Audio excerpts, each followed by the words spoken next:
A graça e a paz da parte de Jesus Cristo, o nosso Senhor, nosso único e suficiente Salvador. Desejo aos irmãos todos um bom dia na presença do nosso Deus. Hoje temos o privilégio, mais uma vez, de compartilhar a palavra do Senhor. E é realmente algo interessante esses tempos que nós estamos enfrentando. Estamos enfrentando e lidando com algo que nós não esperávamos. Para mim é muito difícil poder falar, poder expor a palavra de Deus, mas olhar e ver os bancos vazios. E é um tempo que nós estamos aprendendo bastante coisas e espero que realmente estejamos a aprender muitas coisas e saiamos desta situação fortalecidos na fé, fortalecidos em Deus, alegres de servir a um Deus que tem cuidado de nós. Louvado seja o nosso grandioso Deus. Vamos curvar as nossas cabeças, vamos agradecer a Deus pela oportunidade que Ele nos dá de estarmos na presença dEle, para estudarmos a sua palavra, meditarmos na sua palavra, refletir na sua palavra, ensinamentos preciosos para as nossas vidas. Curvemos as nossas cabeças. Ó Deus de glória, Deus de poder, Deus de amor, nós exaltamos e glorificamos o teu santo e excelso nome, Senhor. Bendito seja o teu nome, ó Senhor. Tu és exaltado, Tu és glorificado, o Senhor és acima de todas as coisas. Rogamos a Ti, Senhor, que o Senhor venha sempre a nos conduzir na Tua palavra. Ó Santo Espírito, continue a nos ensinar, continue a esclarecer a nós o que o Senhor deixou para nós, revelado na Tua palavra. E também, ó Senhor, que nós, mesmo nesses tempos difíceis, não permitamos que a chama que há em nós diminua, que o dom que o Senhor nos deu esteja, Senhor, realmente sempre alegres, satisfeitos na Tua presença. Conforme nós meditamos no domingo passado, o Senhor não nos tem dado espírito de covardia, mas de poder, de amor e de moderação. Ó Santo Espírito de Deus, conduza-nos nesta escola bíblica para o louvor da Tua glória. Nós oramos nos méritos de Cristo Jesus, o nosso Senhor, o nosso Salvador. Amém. Eu gostaria de ler a palavra de Deus no Salmo 33. Salmo 33 das nossas Bíblias. Vamos observar esse texto, Salmo 33. Diz assim para nós a palavra do Senhor: Exultai, ó justos, no Senhor. Aos retos fica bem louvá-lo. Celebrai o Senhor com harpa, louvai-o com cânticos no saltério de 10 cordas. Entoai-lhe novo cântico, tangei com arte e com júbilo. Porque a palavra do Senhor é reta e todo o seu proceder é fiel. Ele ama a justiça e o direito, a terra está cheia da bondade do Senhor. Os céus por sua palavra se fizeram e pelo sopro de sua boca o exército deles. Ele ajunta em montão as águas do mar, e em reservatório encerra as grandes vagas. Tema ao Senhor toda a terra, temam-o todos os habitantes do mundo, pois Ele falou e tudo se fez, Ele ordenou e tudo passou a existir. O Senhor frustra os desígnios das nações e anula os intentos dos povos. O conselho do Senhor dura para sempre, os desígnios do seu coração por todas as gerações. Feliz a nação cujo Deus é o Senhor e o povo que ele escolheu para a sua herança. O Senhor olha dos céus, vê todos os filhos dos homens. Do lugar de sua morada, observa todos os moradores da terra. Ele, que forma o coração de todos eles, que contempla todas as suas obras. Não há rei que se salve com o poder dos seus exércitos, nem por sua muita força se livra o valente. O cavalo não garante vitória. A despeito de sua grande força, a ninguém pode livrar. Eis que os olhos do Senhor estão sobre os que o temem, sobre os que esperam na sua misericórdia, para livrar-lhes a alma da morte e no tempo da fome conservar-lhes a vida. Nossa alma espera no Senhor, nosso auxílio e escudo. Nele o nosso coração se alegra, pois confiamos no seu santo nome. Seja sobre nós, Senhor, a tua misericórdia, como de ti esperamos. Amém. Louvado seja o nome do nosso Deus. E aqui nesse texto nós temos o famoso versículo, que diz: feliz é a nação cujo Deus é o Senhor. Irmãos, que realmente possamos estar atentos a tudo que estamos vivenciando e mesmo assim, mesmo diante de todas essas dificuldades a qual estamos enfrentando, nós continuemos a louvar e a bendizer o nome do nosso grandioso Deus. E eu gostaria então de estar louvando ao Senhor com um cântico que diz: aqui viemos te adorar. Acompanhem comigo, cantem comigo, louvem ao Senhor comigo este cântico. Aqui viemos te adorar, ó Cristo, e proclamar o teu poder. Nos levantamos para o teu louvor, Senhor Jesus, Rei Salvador. Aqui viemos por amor, ó Cristo, aceita a nossa adoração. Que a nossa vida no altar de Deus confirme a nossa adoração. Aqui viemos te adorar, ó Cristo, e proclamar o teu poder. Nos levantamos para o teu louvor, Senhor Jesus, Rei Salvador.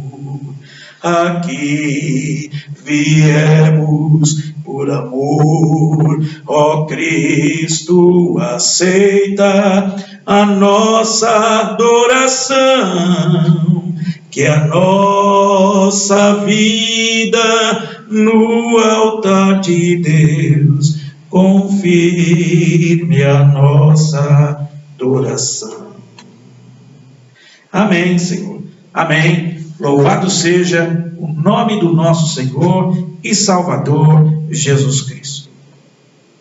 Irmãos, antes de nós, então, passarmos para o nosso estudo de hoje, eu gostaria de estar agradecendo a Deus pelos aniversariantes do Senhor, no Senhor, que o Senhor permitiu completar mais um ano de vida neste mês.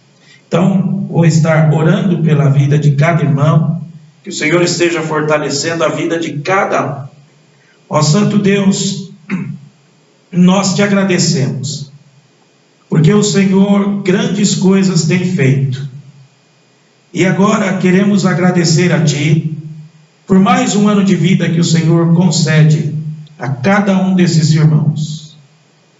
As nossas irmãs Márcia Codato, Lídia, Voleide, Joana, Mary Clay, os nossos irmãos Rosildo, Presbítero Marcos, Pedro, Ó Deus, fortaleça e sustente a vida de cada um deles, ó Deus, na força do seu poder.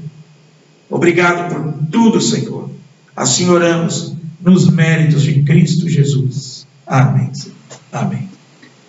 Vamos prosseguir então, fazendo a meditação, um estudo que nós já compartilhamos ele aqui. Você já que esteve presente nesta ocasião, você há de lembrar que nós já meditamos nele, aliás, por 2 ocasiões, mas hoje será a terceira.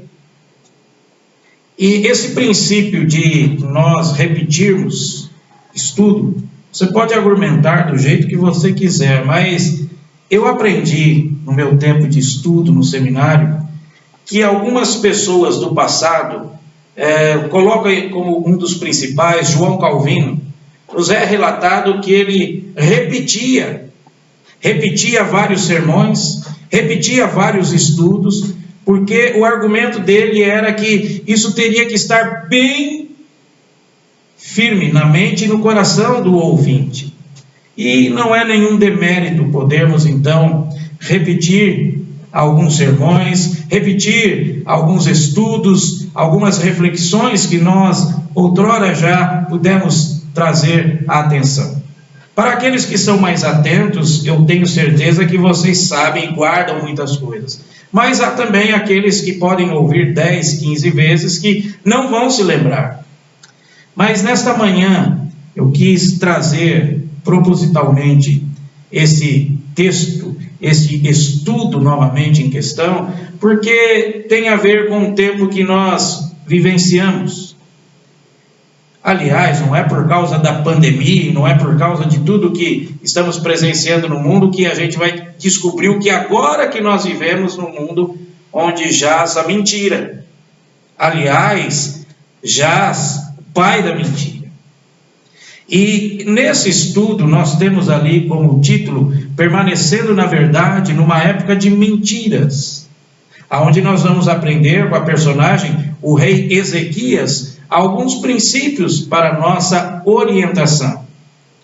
Nós estamos sendo bombardeados por tantos noticiários, por tantas notícias, né? Um diz isso, vem o outro e diz o que se disse, e diz que aquele anterior não disse, e fica uma guerra de palavras, uma guerra em todos os sentidos, em todas as questões. Até mesmo no campo político a gente vê aí tanta discórdia, um fala uma coisa, outro desfala, outro diz, outro não diz, outro falou, outro diz que não falou, mas o outro falou que o outro falou. Ou seja, irmãos, é uma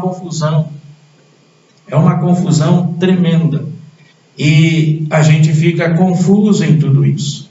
Mas como cristãos, como a palavra de Deus nos orienta a permanecermos na verdade. Se você é um cristão que nasceu de novo, você sabe que existe a verdade. E a verdade, ela é absoluta. Não é uma verdade abstrata. Não é aquela velha filosofia que se diz que não existe uma verdade absoluta. Existe sim. Não importa se as pessoas dão de ombro, né? Vem ele de novo com essa história. Não importa, irmãos. Como cristãos, nós estamos vivendo numa sociedade mentirosa, mas como permanecermos na verdade num momento assim, numa época assim? E estudando então, mais uma vez, a vida do rei Ezequias, nós podemos extrair algumas lições importantes para nós.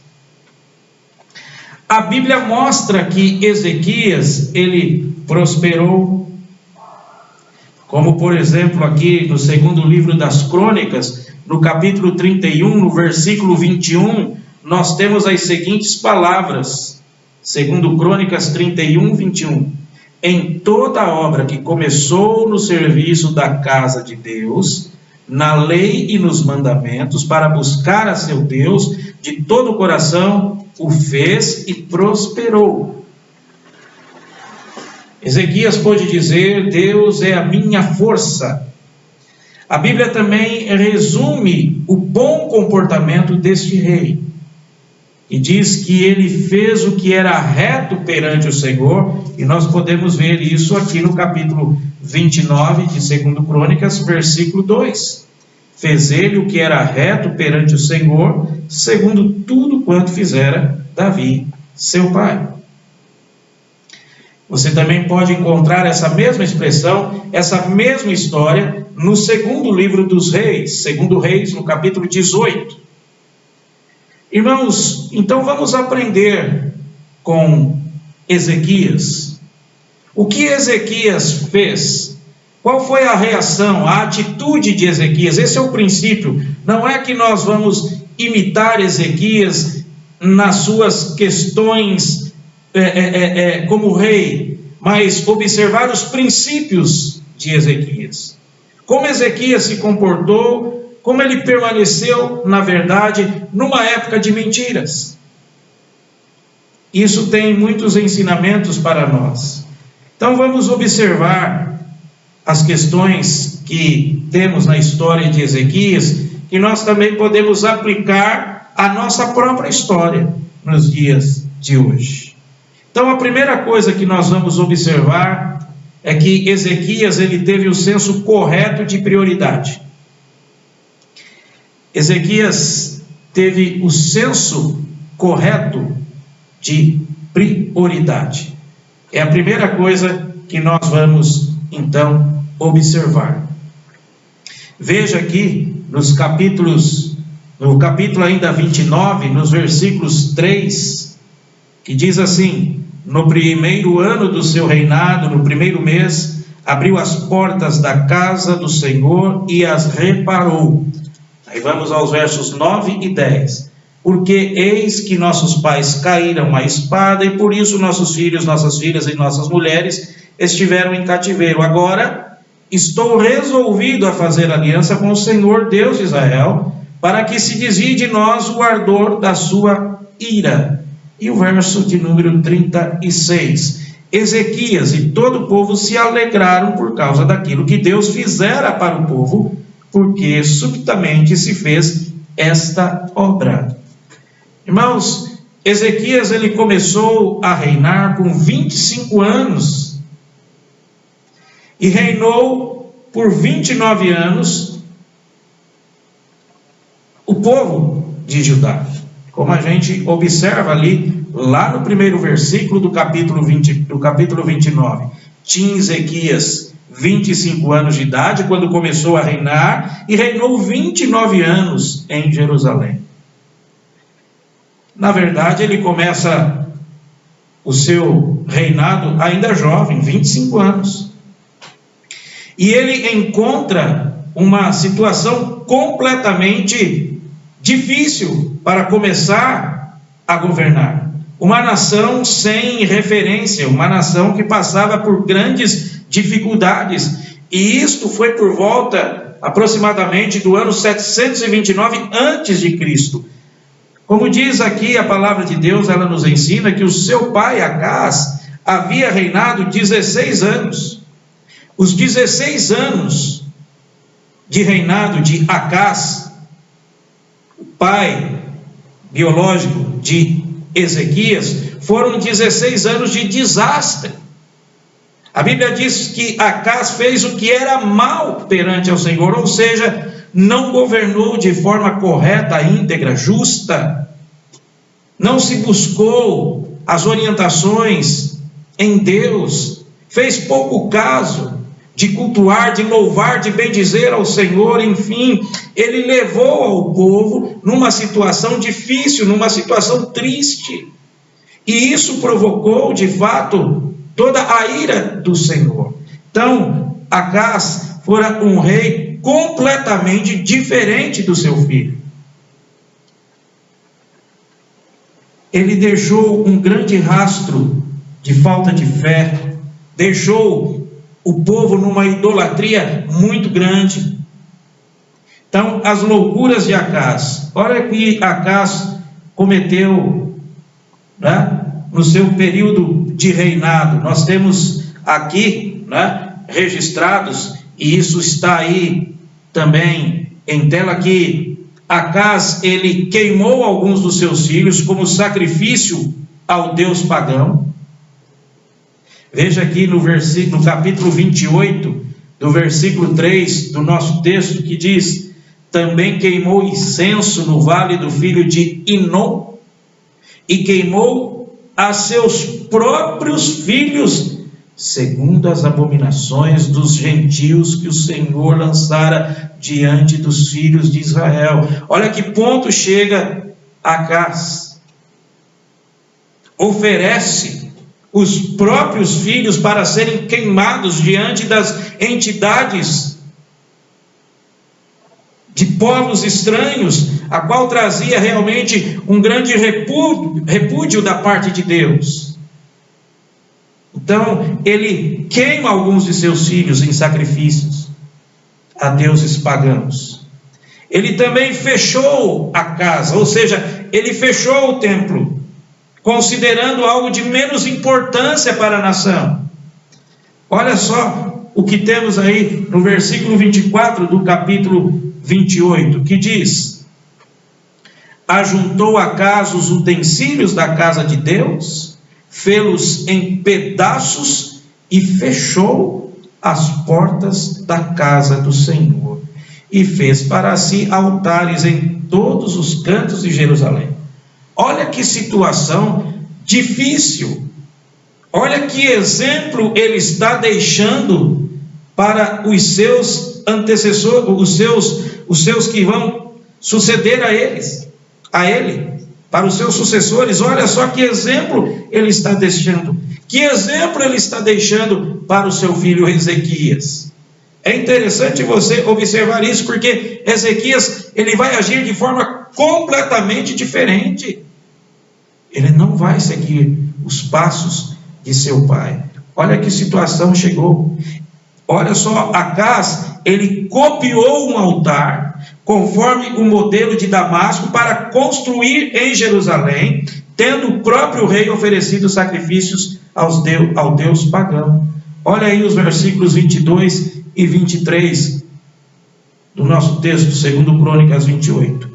Nos tempos da sua angústia, cometeu ainda maiores transgressões contra o Senhor, ele mesmo, o rei Acaz, pois ofereceu sacrifícios aos deuses de Damasco, que o feriram, e disse: visto que os deuses dos reis da Síria os ajudam, eu lhes oferecerei sacrifícios para que me ajudem a mim. Porém, eles foram a sua ruína e a de todo Israel. Olha que situação então chega a Acaz. Olha o que ele faz para a nação. Ele leva não só a sua própria vida à ruína, à morte, como leva à ruína a sua nação. Então, esse é o cenário que Ezequias enfrenta. Quando Acaz morre, o sucessor ao trono é Ezequias. E esse é o cenário que Ezequias vai enfrentar. Ele vai iniciar o seu reinado sobre esse cenário sombrio que Acaz, o seu pai, procedeu de forma injusta, de forma irreverente, desviando-se completamente dos caminhos do Senhor, não observando as leis do Senhor, e assim foi a situação, assim era o cenário, assim era o contexto na qual Ezequias começa a reinar. O templo, onde o povo deveria estar para bendizer e buscar o Deus único e verdadeiro, esse templo estava fechado, as portas fechadas. Como diz aqui o texto, né? Os utensílios da casa de Deus, ele quebrou tudo, ele despedaçou. Talvez no seu afã, na sua fúria, na sua raiva, talvez dizendo assim: olha, no meu reinado essas portas vão permanecer fechadas, aqui não vai se mais cultuar, pois o nosso lugar de culto não é aqui. O nosso lugar de culto vai ser nos lugares que eu fixar, as imagens que eu vou mandar construir. Mas veja então o que Ezequias fez? Foi um reinado completamente diferente daquele que o seu pai deixou. Ezequias, meus irmãos, como é que ele se portou numa época de mentiras? Ezequias, ele mostrou que ele teve o senso correto de prioridade. A prioridade para Ezequias naquele momento não era a saúde, não era a educação. Você pode até regalar os olhos, mas como não? Saúde, educação, segurança, isso são pilares fundamentais para uma sociedade. Sim, são. Mas a grande questão é que Ezequias, ao contrário do seu pai, ele começa o reinado com Deus. Ele começa o reinado colocando Deus em primeiro lugar, para que Deus o orientasse, o fortalecesse, para que aí sim a educação, a justiça, a segurança, todas essas demais coisas viessem e se estabelecessem no seu reinado. Mas a primeira questão, ele buscou ao Senhor. É o senso correto de prioridade, de se buscar ao Senhor. E eu espero, irmãos, que até mesmo esse tempo em que nós estamos vivendo longe, no sentido que eu falo assim, de não podermos estar vindo fisicamente à igreja, mas de alguma maneira, que esse momento faça nós refletirmos o que tem sido a nossa prioridade. Eu já ouvi alguém dizer que nós vamos colocar assim daqui para frente, né? Depois que tudo passar, antes e depois da pandemia, ou seja, AP e DP, antes da pandemia e depois da pandemia. Mas qual eram as nossas prioridades antes da pandemia? E nós possamos refletir então sobre esse senso correto de prioridade, qual Ezequias então demonstrou aqui para nós. Veja que, ao contrário do seu pai, Ezequias, ele começa a reconstruir a cidade. Ele não começa a reconstruir a cidade pagando as dívidas possíveis, até mesmo de explicar a sua nova política. Ele se preocupou em primeiro lugar de restaurar a casa de Deus. Então essa foi a percepção de Ezequias.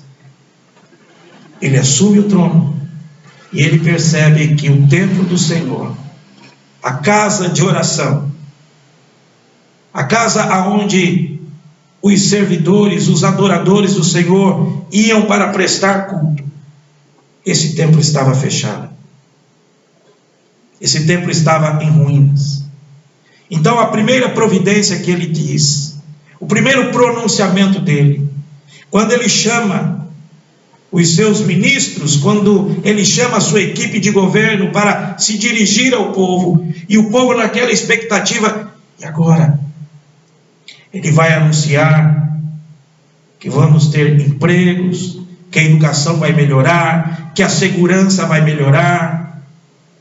Mas Ezequias, talvez naquele momento, ele decepciona as pessoas. Pois ele diz, olha, a minha primeira ação no governo vai ser restaurar a casa de Deus. Vai ter de restaurar o templo do Senhor. Olha aqui no versículo de número 3 e versículo de número 10 do nosso texto. No primeiro ano do seu reinado, no primeiro mês, abriu as portas da casa do Senhor e as reparou. E o versículo 10. Agora estou resolvido a fazer aliança com o Senhor Deus de Israel, para que se desvie de nós o ardor da sua ira. Foi a primeira providência. Deixa eu fazer uma pergunta. Qual será a nossa primeira providência quando terminarmos esse período de pandemia? Será que estamos com o desejo de vir à casa de Deus?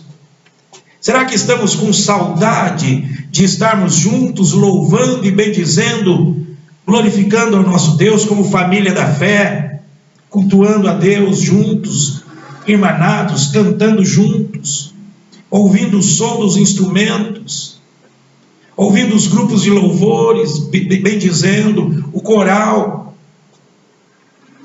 Irmãos, Ezequias teve um senso correto de prioridade. Olha, a nação só vai para frente.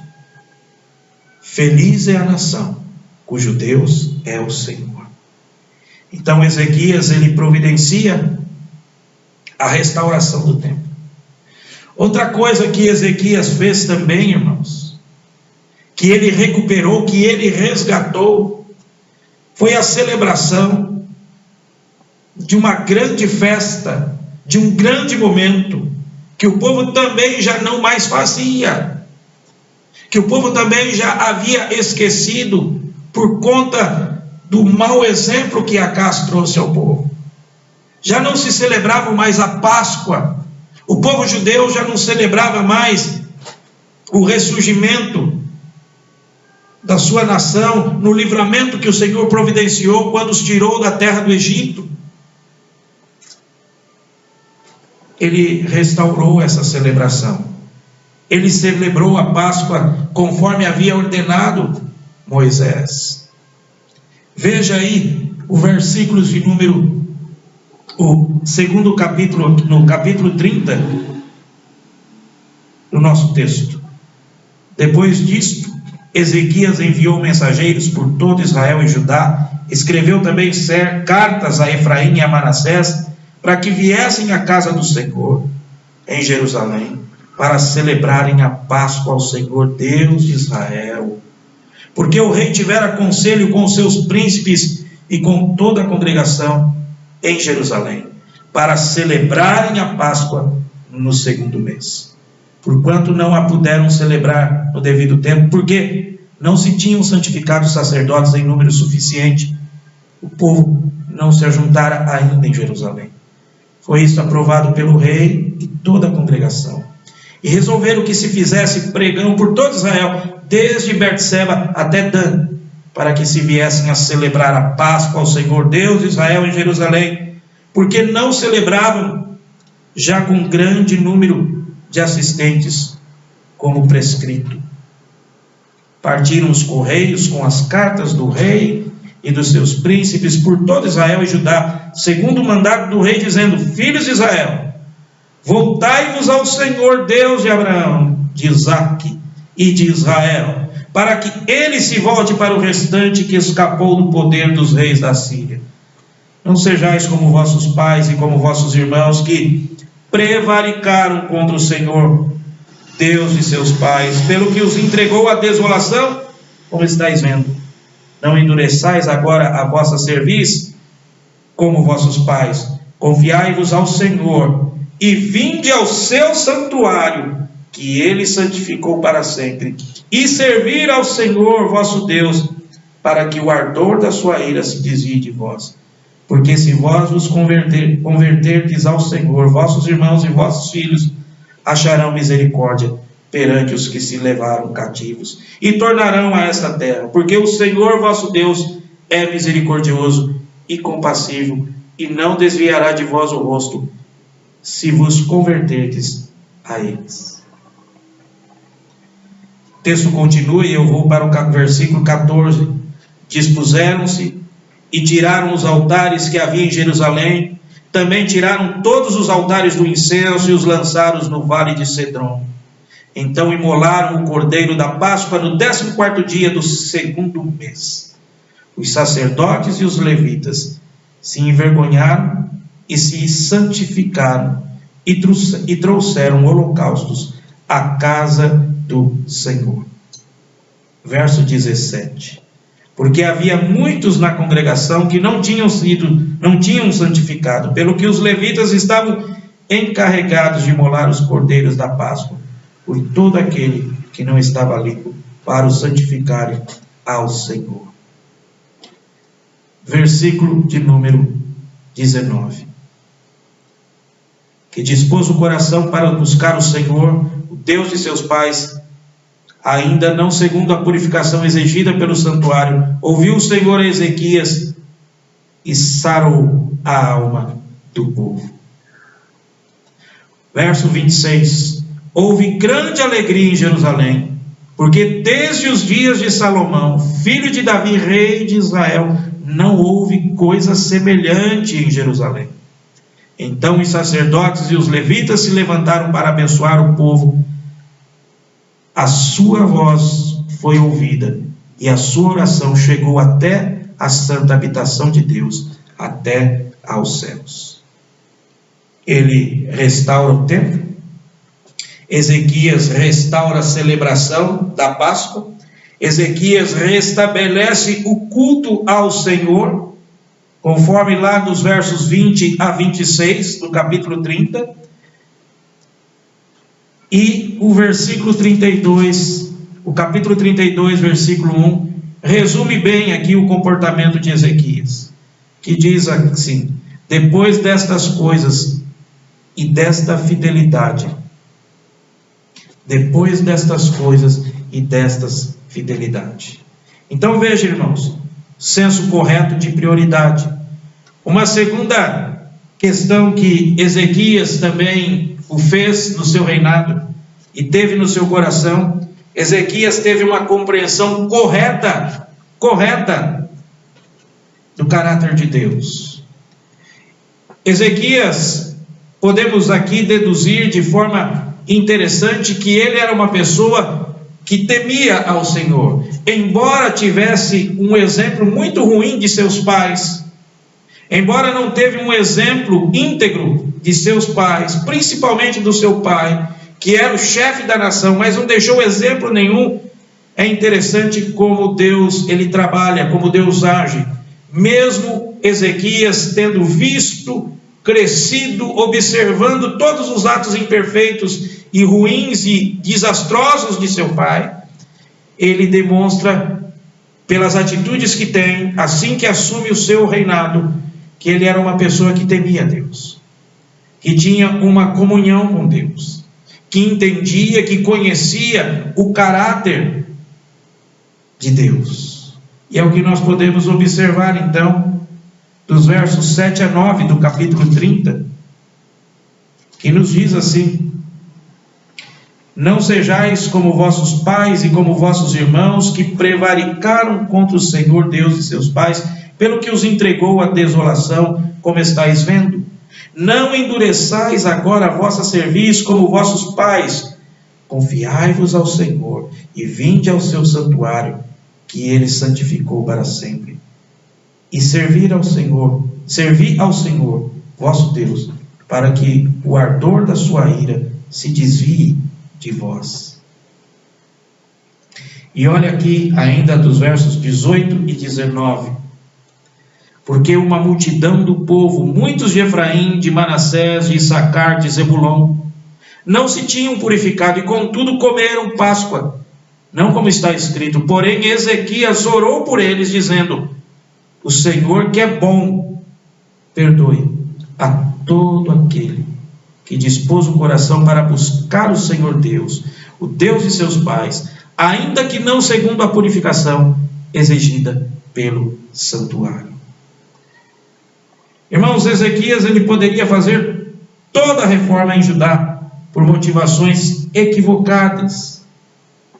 Ele poderia fazer a pesquisa de campo e simplesmente indagar que tipo de religião o povo queria. Ele poderia ter feito isso, um plebiscito. Olha, vocês querem continuar do jeito que nós estamos? Vocês estão achando que a nação está indo assim? Ele poderia ter feito isso.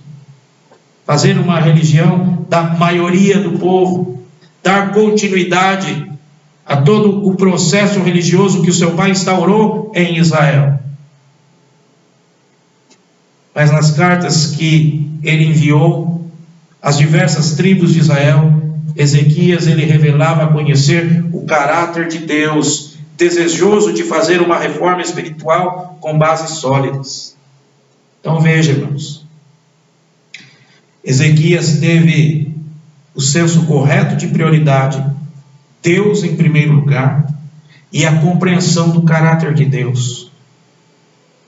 Quantos de nós hoje cristãos temos essa compreensão do caráter de Deus? Quem é o nosso Deus?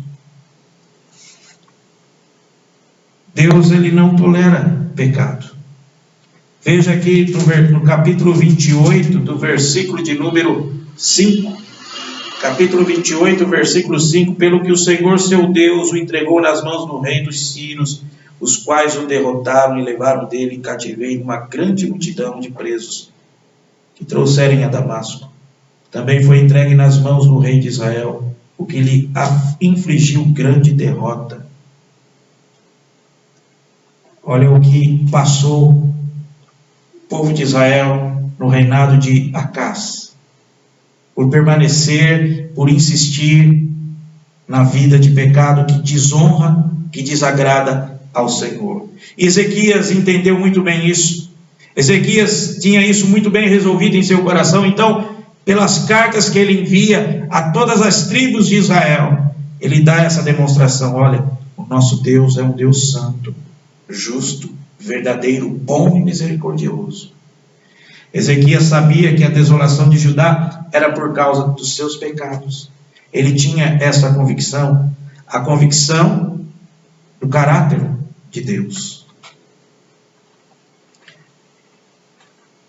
Irmãos, observamos também o caráter de Deus. Então veja, Deus não tolera o pecado.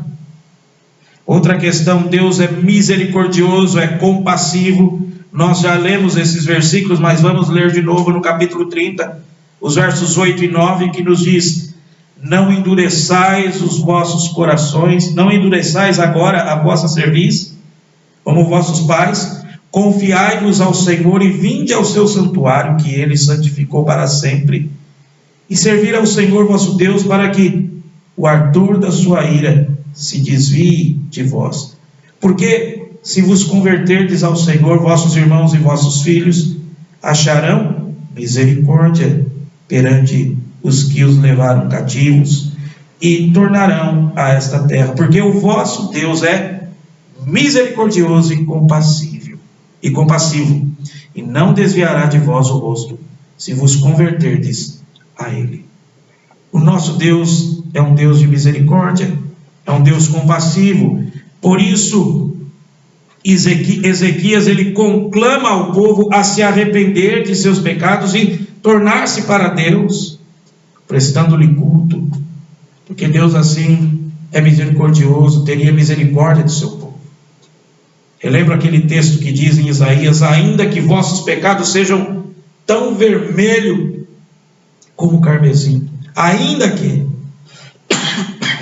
o Senhor está disposto a perdoar. Deus é um Deus de misericórdia. Como Deus é um Deus bondoso e perdoador, está aqui nos versos que vocês estão vendo aí agora. Acompanhe na Bíblia. Ezequias, ele intercede pelo povo que não havia sido purificado, para que todos que pudessem participar da Páscoa, todos, nós acabamos de ler esses versículos. Então aqui, irmãos, Ezequias, ele demonstra, entre todas as outras coisas, que o povo arrependido, pedindo perdão a Deus e mudando o seu comportamento, teria certamente o perdão do Senhor, que é bom e é perdoador. E é nesses termos que Ezequias ele ora, sabendo que o nosso Deus é um Deus bom e perdoador. Ouviu o Senhor a Ezequias e sarou a alma do povo. Capítulo 30, verso 20. Veja então, irmãos, senso correto de prioridade, compreensão correta do caráter de Deus e, finalmente, integridade de coração. Olha os versículos 20 e 21 do capítulo 31, que nos diz: assim fez Ezequias em todo Judá. Fez o que era bom e reto e verdadeiro perante o Senhor seu Deus. Em toda a obra que começou no serviço da casa de Deus, na lei e nos mandamentos, para buscar a seu Deus de todo o coração, o fez e prosperou. Ezequias fez profunda reforma em Judá. E tudo que Ezequias realizou de forma reta e verdadeira, de todo o coração, Deus abençoou Ezequias, realizou e trouxe muitas bênçãos na vida de Israel. Ezequias alcançou o sucesso nos seus intentos, porque todos os seus intentos eram conforme o propósito de Deus. Lembra? Senso de prioridade, correto de prioridade, o senso correto sobre o caráter de Deus, de conhecer Deus, e a integridade de coração. Biblicamente falando, irmãos, o coração é, especialmente no Antigo Testamento, o centro vital do nosso pensar, sentir, fazer. Portanto, quando diz que Ezequias realizou todas as coisas de todo o coração, significa que agiu com integridade. Isso não é simplesmente colocar na conta de Ezequias com o mérito dele mesmo, mas é tudo que Deus fez na vida desse homem. E tudo que ele realizou não foi para a glória dele, mas para a glória do Senhor. Aplicando de forma simples para nós, e nesse período que enfrentamos como cristãos, como reagir nesses tempos que vivemos, tempos de mentira. E eu creio que até a volta de Cristo sempre será tempo de mentira. Então que cada geração cristã aprenda pela palavra de Deus como nos comportar, qual é o princípio aqui de como cristão observarmos a palavra de Deus e procurar orientação em Deus. Isso é possível a todo aquele que crê em Cristo Jesus. Irmãos, que tenhamos, até quando Deus nos conservar com vida, o senso correto de prioridade. Não basta apenas nós decorarmos: amarás o Senhor teu Deus de todo o teu coração, de toda a tua alma, de todo o teu entendimento. Buscai primeiramente o reino de Deus e a sua justiça. Não basta apenas decorarmos isso. É necessário que essa verdade, esse mandamento, seja a nossa ação, a nossa atitude. Deus é primeiro lugar, mas a gente sempre inverte a ordem. Vocês estão cansados de ouvir isso, não somente de mim, mas de tantos outros. Deus é primeiro lugar. Ezequias nos deu exemplo disso.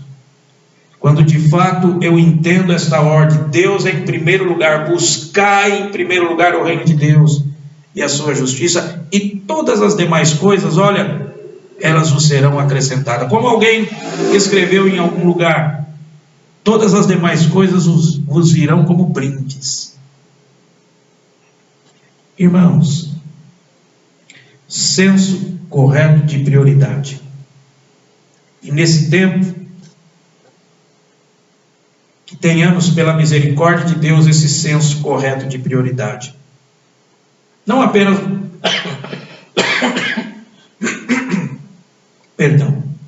não apenas para o nosso bem, mas para a glória de Deus, para o bem do nosso próximo, para o bem da nossa nação, para o bem do nosso país.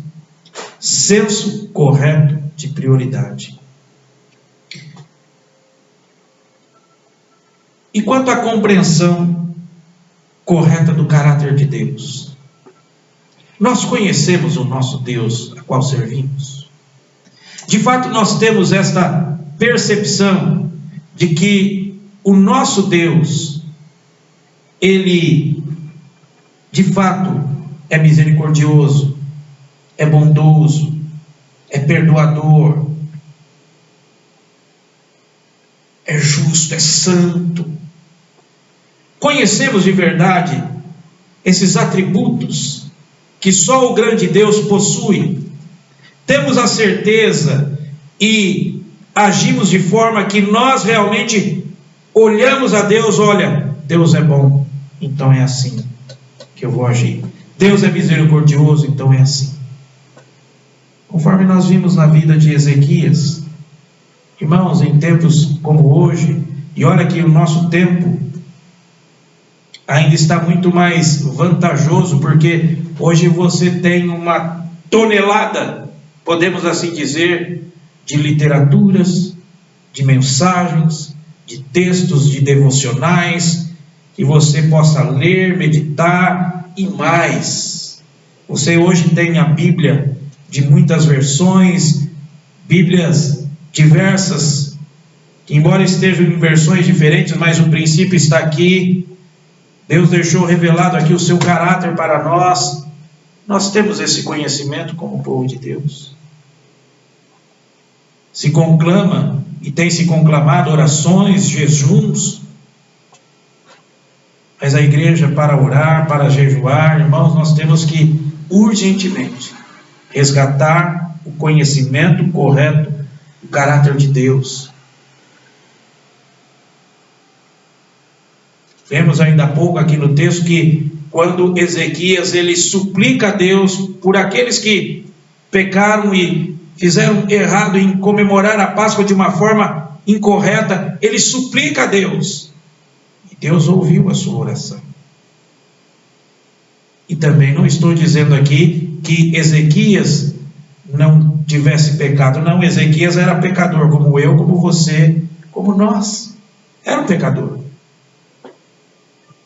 Mas Ezequias tinha a compreensão correta do caráter de Deus.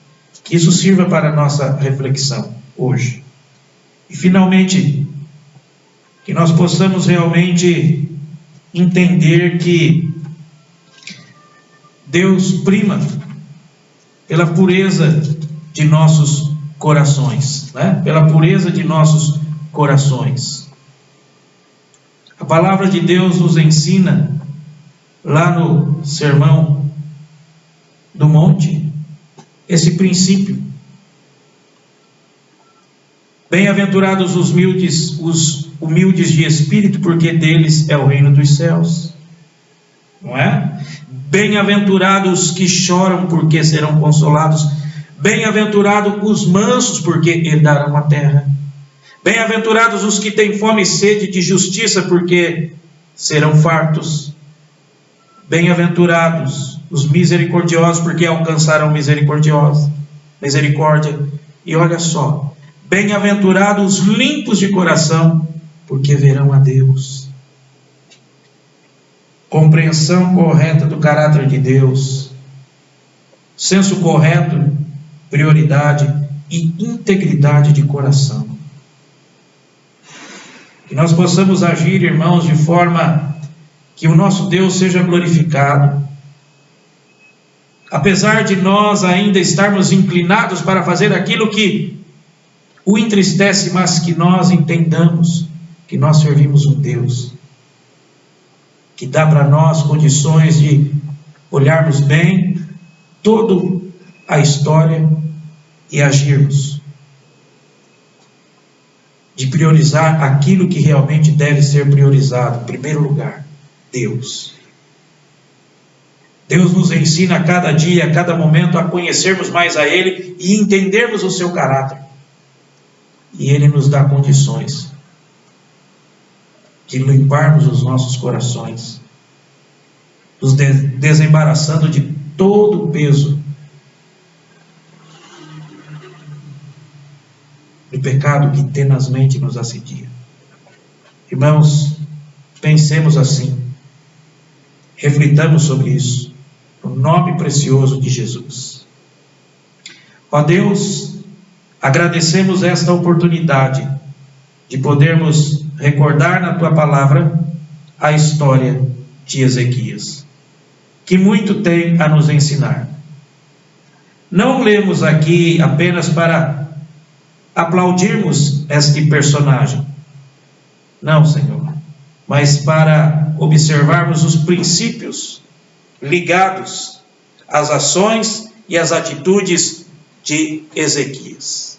E nós te agradecemos, ó Senhor, pela oportunidade que o Senhor nos concedeu.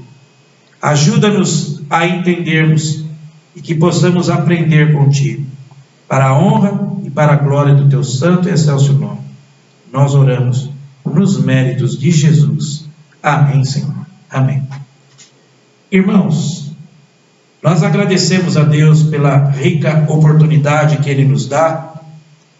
Nós oramos ainda no início pelos aniversariantes deste mês, não é? É verdade que este vídeo está sendo gravado, mas os irmãos estão assistindo ele hoje, domingo. Então hoje, os parabéns pela nossa irmã Mary Clay, que Deus a fortaleça, que Deus a sustente em todas as coisas, abençoe a vida na sua casa, na sua família. Feliz aniversário. E feliz aniversário também antecipado ao Pedro. Que Deus também o abençoe e o fortaleça. Vai completar, se assim Deus permitir, mais um aniversário no dia 28. Que Deus sustente a cada um. E também, irmãos, lembrar que hoje à noite nós vamos meditar com o tema Nada é impossível para Deus. Nada é impossível para Deus. Pela manhã, agora discorremos sobre a vida de Ezequias. À noite, nós vamos discorrer sobre a vida do grande herói da fé, Abraão. E entendermos o motivo que o fez dizer: Deus proverá. Deus proverá. Então, convido os irmãos, logo mais à noite, que vocês também acessem e vamos assistir o culto ao Senhor, reunidos, separados, cada um em sua casa, mas juntos em pensamento.